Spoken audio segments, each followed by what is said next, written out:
Sa channel na laging may aral, totoong kwento, totoong usapan. Direct Freddy laging may kaalaman. So, eto na nga mga bakla. Simulan na natin sa drama nitong putang inang si Loren Legarda. Kamura-mura talaga mga kaiksena at talagang nakakagalit at nakakagigil ang kadramahan nitong hindot na babaeng ito. Oo, ito mga kaiksena, naksanta aray. Lalagyan natin yan ng, wait lang may ilalagay lang ako para maganda ang ating, kasi hindi pwede yung isang tugtog ko, copyright yun. Kaya papalitan na lang natin ng, ito. Yan, yung paborito ng lahat. Ito. So, ito na nga mga kaiksena. Ang video na ito ay isang, tawag dito, kanyang paliwanag, Ma'am Baby Nunez. Maraming salamat. Shoutout Rose Pablo. Thank you po Ma'am Baby Nunez. So, eto na. Kita nyo naman full effort with the... Wala pa. Ikaw naman mamaya na. Wala pa yung pa ako ready. Okay?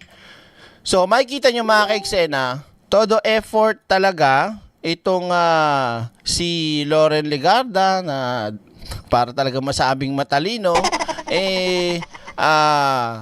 doon pa siya sa maraming libro na background, library man yan, o ano man lugar yung tawag, opisina, bahala ka sa buhay mo. At syempre, yung kanyang hairstyle, wow, pinagandaan talaga, pero hindi maikukubli na stress ang lola nyo. Di ba?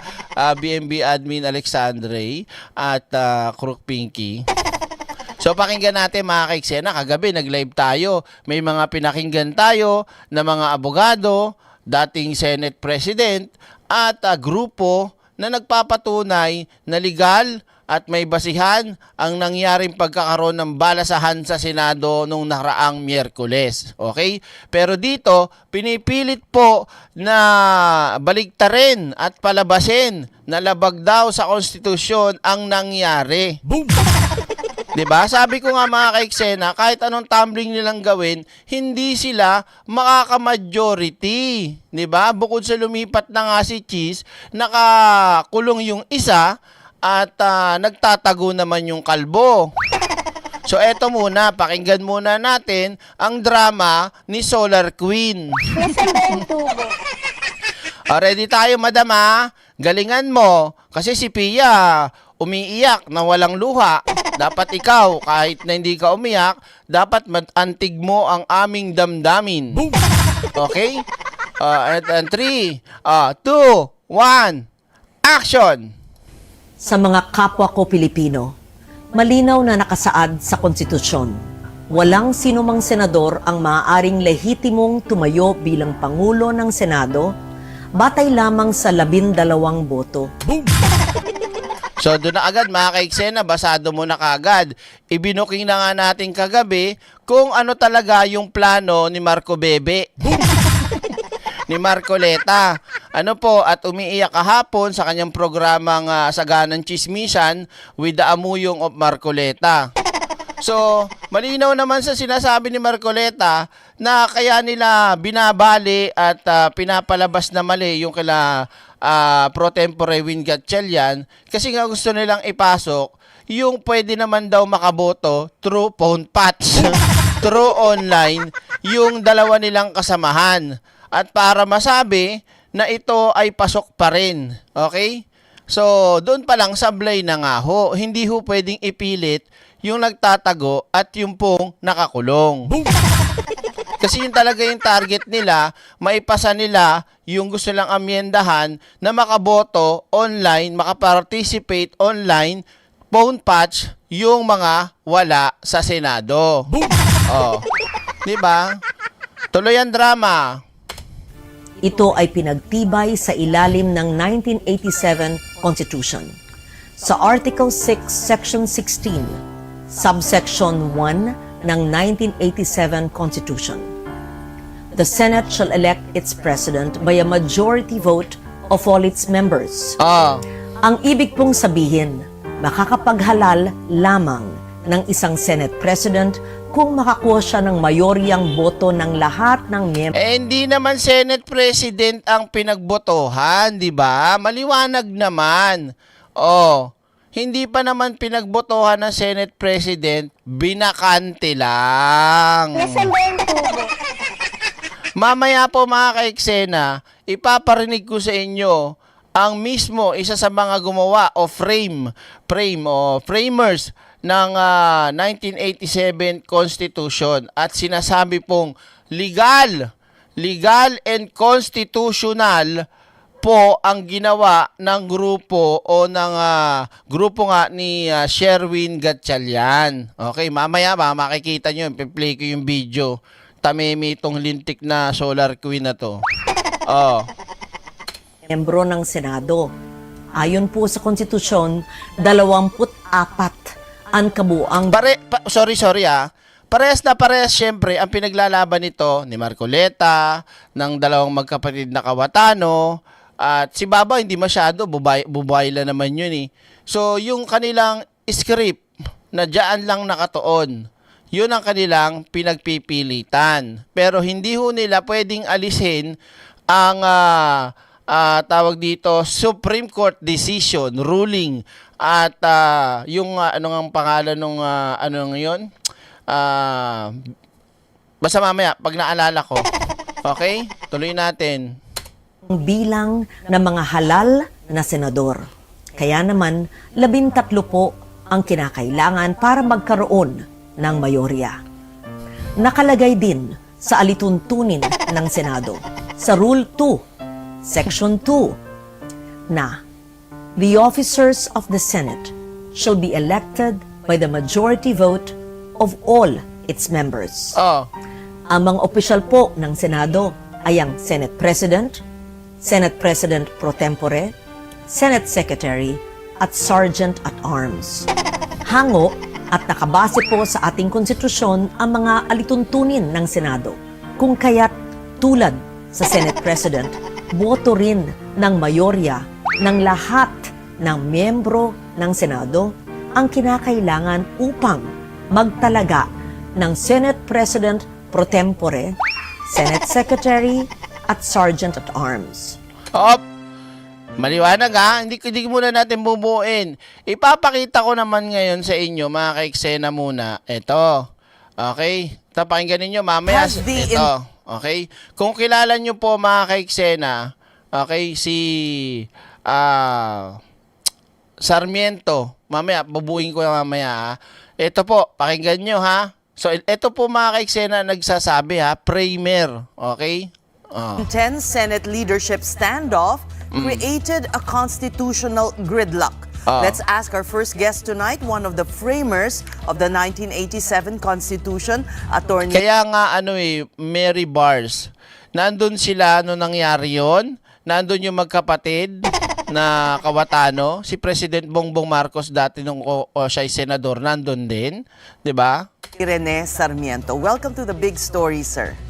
Good evening, Ses, Yan. Pauline, and Sean. Magandang gabi po sa kanilang lahat.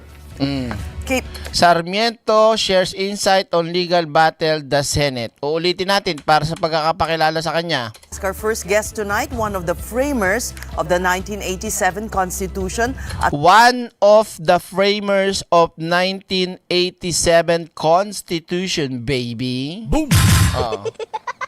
Attorney Rene Sarmiento. Welcome to the big story, sir. Yun, Attorney Good Rene. evening, Ses, Pauline, and Sean. Magandang gabi po sa kanilang lahat.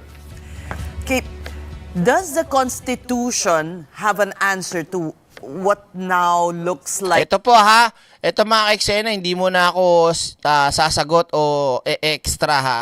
Pakinggan nyo pong mabuti. Dito pa lang sa umpisa, mapapaliwanag po ng matino at maayos at wala pong drama. Naka-smile pa nga si Atty. Rene Sarmiento, oh.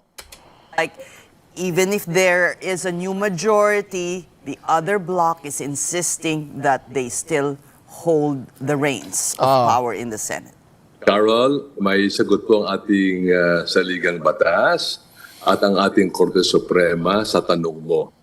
Especially yung sa Section 16, nakalagay po doon, members of each house, at ang interpretation po ng ating Korte Suprema at ang US Supreme Court, ang ibig sabihin po niyan ay physical majority that will constitute a constitutional quorum. Stop. Hindi ko mapigilan. So doon pa lang mga ka-eksena, ang sinabi, physically. Physically na nandoon. Hindi, si Bato ba, physically, ano yung Holy Spirit ni Bato yung nandun? Nasaan ba yung tubo? Iniwan ni Bato yung Holy Spirit niya? Okay? Ano pa? Si Jinggoy, physically, nandun ba siya? Senate premises? Andon? Wala. Maliwanag ha? Slowly lang but surely mga ka-eksena. Kanino kayo maniniwala? Kay Loren o dito kay Atty. Sarmiento na one of the framers of 1987 Constitution, baby? Boom! Or constitutional majority. Yung physical majority po ng mga senador na nandun po sa sesyon. Sino ba yung nandoon na physical majority? 'Di ba? Yung minority dati plus si Chis Escudero. Kung nandun sana kayo, mga nagsipaso kayo mga putang ina nyo, di sana nagkaalaman lalo. Hindi, lalo talaga matutuloy ang quorum at magkakaroon ng business, di ba? That's with the meaning, yan po ibig sabihin ng members of each house. Right, pero po pagdating sa pagboto ng Senate President, kailangan ng 13. It's explicit in the Constitution? Nakalagay po sa ating Rule 2 ng Rules of the Senate March 2025. Dapat po ay majority of all members of the House. So ibig sabihin po 13. 13 po ang bilang. But ito pong sitwasyon natin sa Senado ay kakaiba po dahil po nung tinawag po ang pulong, wala po yung isang grupo at ang nangyari po dyan, less our Senator De La Rosa and Senator Jinggoy, so 22, so 12. Malinaw. Less. Okay? Maliwanag iniles yung dalawa. Pwede pong 12 ang pwedeng bumoto for the Senate President. As a matter of fact, an acting Senate President was elected by the physical majority. All right. So, Naintindihan po ba mga ka-eksena? Naintindihan naman po nakakasunod. O kung nakakasunod, pakipresuan lang po para nakikita ng ating mga kababayan at ng mga tatanga-tangang DDS na nakabantay dito. Okay? Maliwanag po. the count is tama po. -2 dahil at large ang isa nagtatago po sa batas, ang isa naman ay nakakulong. So tama po na bibilangin ang 22 dahil ang giit po ng kabila ay dapat manatiling 24 ang bilang. Yan po ay niresolve na ng ating Korte Suprema SES. Nas-resolve na ng Korte Suprema ng Estados Unidos in 1892.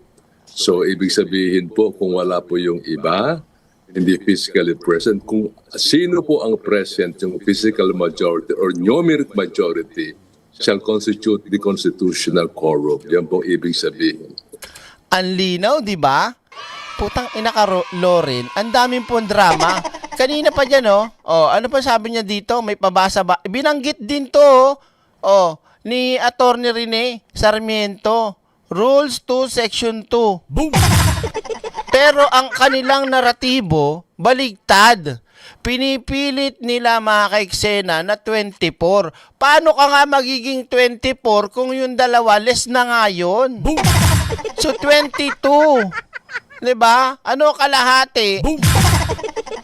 Matang inan to mga tong, hindot na to. Titigas ng ulo nyo. Tuloy natin, attorney.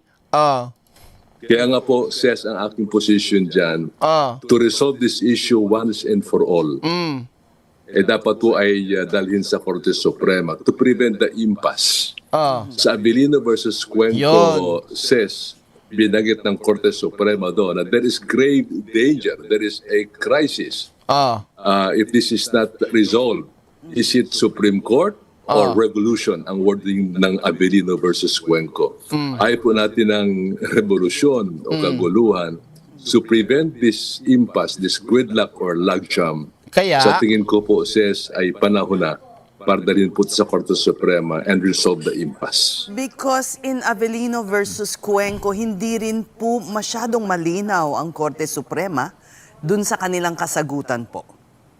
6-4 po ang botohan po doon, Ses, no?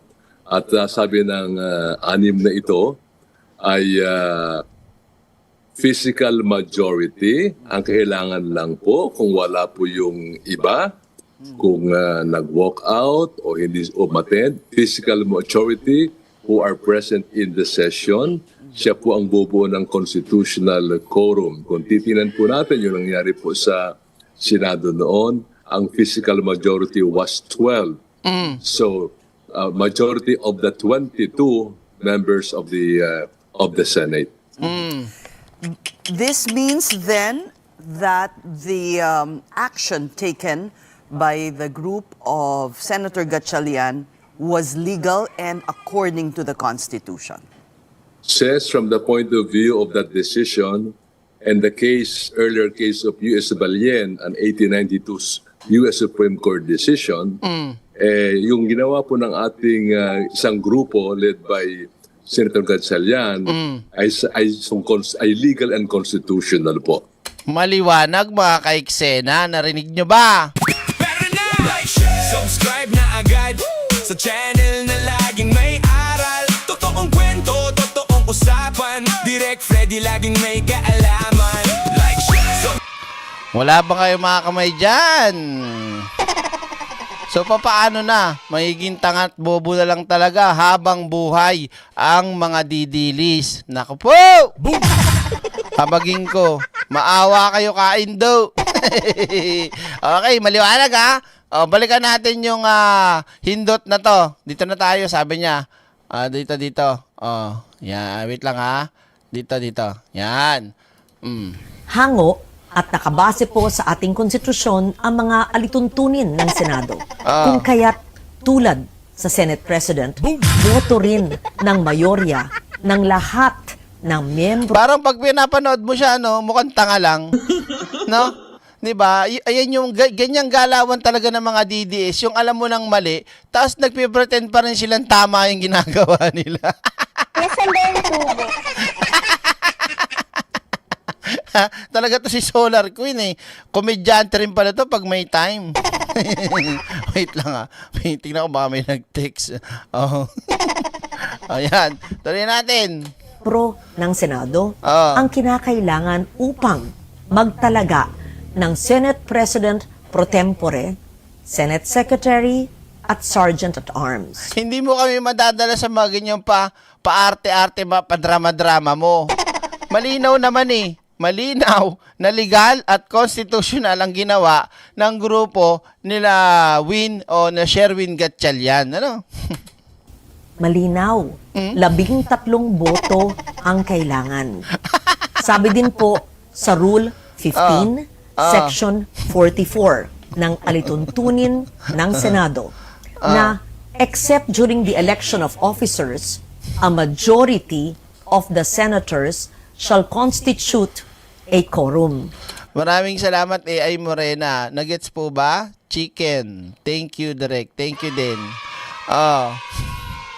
Talagang ang gusto nilang ipang brainwash sa mga tatanga-tanga at bobo nilang mga subscriber, followers, kulto, kung ano pang tawag dyan, linlangin nila sa salitang Senate President 13. So, oo na nga, iboboto ang Senate President kapag naka-13 na. Pero dahil may quorum at merong majority na physically present doon sa premises o sa Senado, they can do quorum, 'di ba? At doon sa quorum, nakapagawa silang tawag dito, i-vacant ang mga posisyon hanggang doon lamang sa pro tempore, okay? Na posisyon, hindi Senate President. Pero binakante lahat, 'di ba? Boom. Ko naman, Simple lang po. ang kahulugan nito. Oh. Iba po ang bilang na kailangan para sa quorum. Oo. Iba rin po ang bilang na kailangan para po sa eleksyon. Kapag eleksyon po ng mga opisyal ng Senado, kailangan ang Plus, nagbabasa pa yan ha. Samantalang si Atty. Sarmiento, wala hong basa-basa. Bakit? Eh, siya yung isa sa primer ng 1987 Constitution eh. Oh. Ay, mamaya na si Atty. Di naman tayo. Oh. mayoryang boto ng lahat ng miyembro ng Senado Oh. upang sila'y mahalal. Oh. Kaya naman Kakasabi lang ni attorney, 'di ba? Ni Atty. Rene Sarmiento, pero ang sarap tawanan lang, 'di ba? Matatawa ka na lang kay Loren kung ano-ano katarantado yung pinagsasabi. Nasaan ba yung tubo? Oh. Yung mga hindi pa nagla-like dyan, ang daming hindi nagla-like, baka pwede mag-like naman kayo dyan. Pero na! Like, share, subscribe na agad. Like, share na kagad pagkapasok. Oh. sa kabila ng aking paggalang Wow. sa aking mga kasamahan. Uy, paano nagkaroon ng paggalang? Tinraidor mo nga si Tito Soto na kinikilala kang kaibigan at matagal nang kasama sa politika. Tinraidor mo nga eh. Bakit? Para mailigtas yung anak niya sa kapamakan. Dahil pag hindi sila nanatili sa pwesto, ay talagang nasa alanganin ang kalagayan ng kanyang baby boy. Ay, baby girl. Na si Lipeste. Nasaan ba yung tubo? 'Di ba? Alam niyo naman po sa grupo ng mga Duterte, sa grupo ng kaalyado nila ay uso po ang padrino system at saluhan, arburan. Paano mo nasabi, Derek? Eh nakita niyo naman eh. Si Loren Legarda kasama sa binigyan ng maleta. Si Villar kasama sa maleta. Pero nakuha bang nilang banggitin, sabihin, pag-usapan, itanong? Hindi. Yan po ay malinaw na pagtatakip at padrino system ng kanilang kinaanibang kulto. Gets nyo? Do you agree? Paki-comment na lang. Tuloy. Labag sa konstitusyon at alituntunin ng Senado ang nangyaring pagtatalaga ng Senate President pro tempore, Senate Secretary at Sergeant at Arms dahil 12 senador lamang ang nasa plenaryo na bumoto. Kulang ng isang boto para masabing mayorya ng lahat ng miyembro ng Senado ang bumoto para sa pagbabago ng liderato. Samantala po, sa chairmanship naman ng mga komite ng Tignan nyo hindi man lumilipat pa si Joel Villanueva pero yung kanyang mga pinakawalang salita, pinakawalang post sa Facebook nagpapakita na hindi na tama ang ginagawa ng grupo nila. Boom! At wag ipilit ang mali. Ayon kay Joel Villanueva yan kahit na siya ay malapit na ring maaresto. At sabi pa ni Joel Villanueva, mga kapatid, mga ka-eksena, tila kung ano na lang ang magustuhan at si Alan Peter na lang ang nasusunod. Sipin nyo yung mga ka-eksena. Kaya nga si Cheese Escudero ay lumipat din kasi nakikita niyang hindi na tama at wala na sa lugar ang ginagawa ng kanyang mga kasamahan. Okay? Maliwanag. Senado. Malinaw din ang saligang batas sa ilalim ng Article 6, Section 16, Subsection 2, kung saan sinabi na a majority of... Tinatablan nila mga ka-eksena yung mismong sinabi ni Sir, ni Atty. Rene. Okay? So ito, tuloy natin to Yung ginawa po ng ating isang grupo led by Senator Gatchalian ay legal and constitutional po. Bakit po? Ngayon po yung kabila.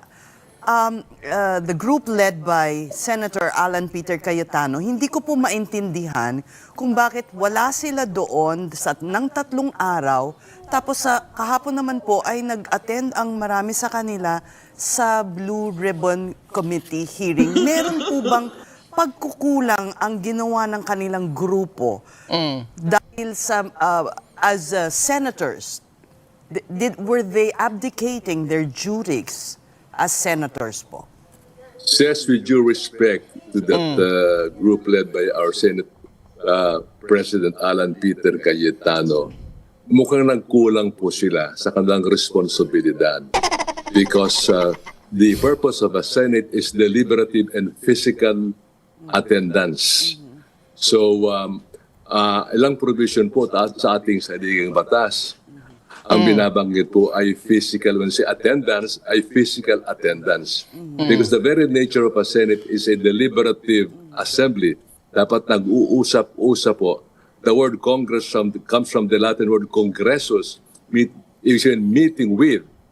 Kaya ibig sabihin po, nagkikita-kita sila, nag-uusap, at present po lahat. Malinaw yan ha.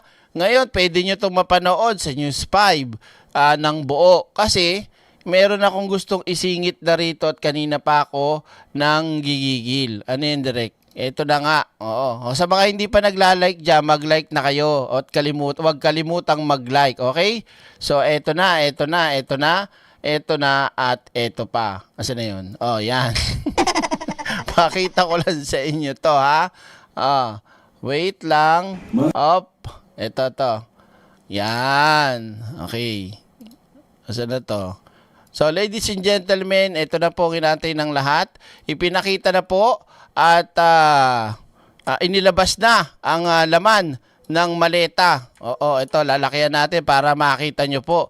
At isa si Larry Gadon ay binigyan daw din ng 18 sinungaling ng maleta at isisiwalat na ni Attorney Larry Gadon. Attorney, take it away. Ay, wala. Ulitin natin. Walang audio. Take it away, Attorney. Mga katropa, yung nagpadala sa akin ng maleta, Marines daw. Tingnan natin. Ba, ang ganda ng maleta, ha? Maleta din ang laman. Buksan natin ulit.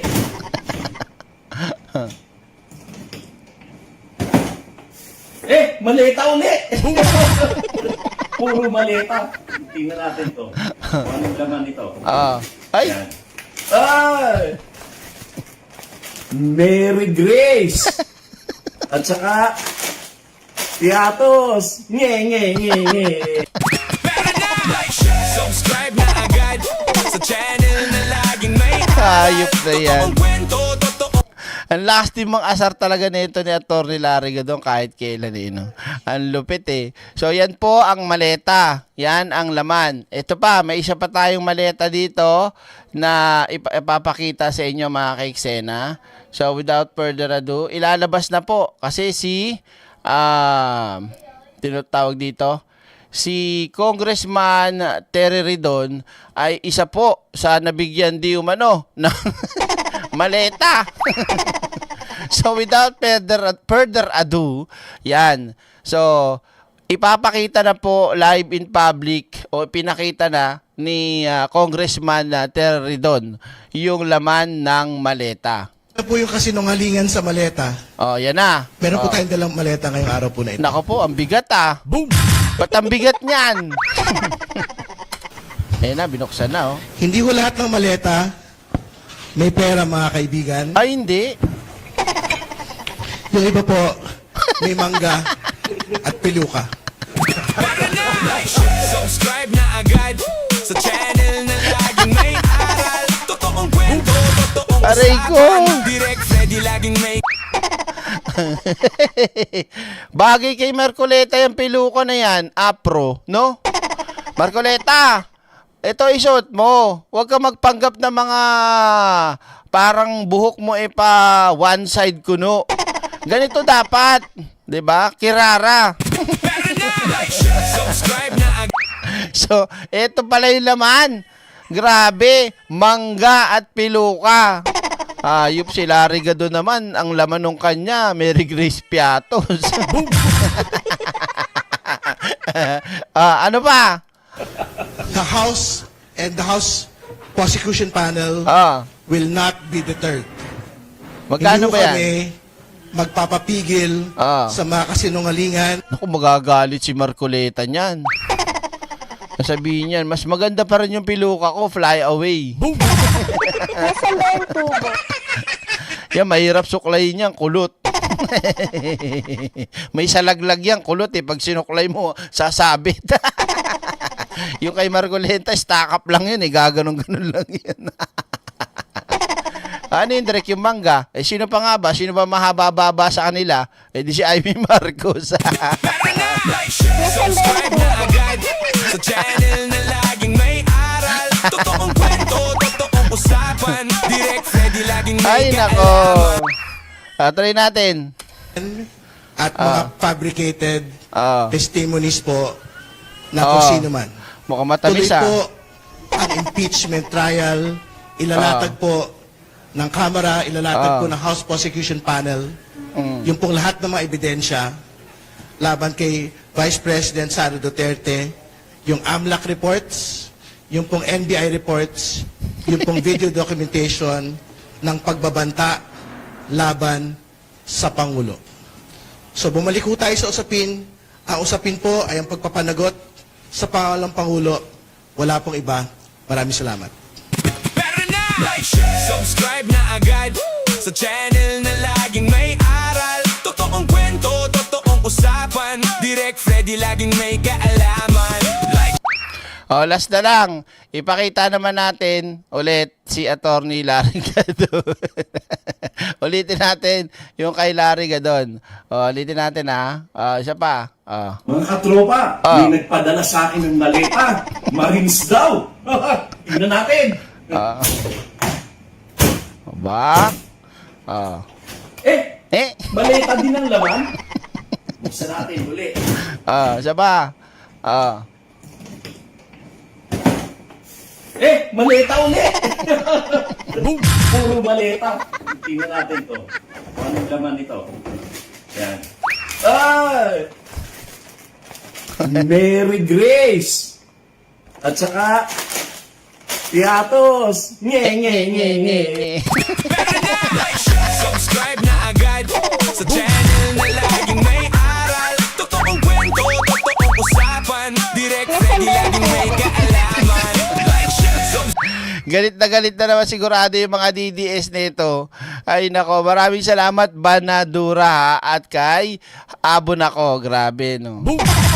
Doon sa mga mga kaiksena, yung pinakita kong kayo kung gusto niyo tapusin yung video ni Loren Legarda, panoorin niyo kasi walang kwentang tapusin kasi nga sunog na umpisa pa lang. Tapos, yung video ni Atty. Rene Sarmiento, nasa News 5. So, maliwanag. Ayan po ang laman ng, tawag dito, ng maleta. Piatos at Mary Grace. At peluka at mangga. Nasaan ba yung tubo? So, mga kapatid, mga kaiksena, pansamantala muna nating puputulin ang ating live stream dahil magpapakain pa ako ng aking anak. At, actually, talagang tanghali kami nagigising eh. So, without further ado, sa lahat ng ating live viewers, maraming salamat. Magkita-kita po tayo ulit mamaya sa live stream natin. Mag-aasikaso lang muna tayo kasi may sinat pa din si Siopaw dahil nag-ngingipin. Okay? Maraming salamat mga kaiksena.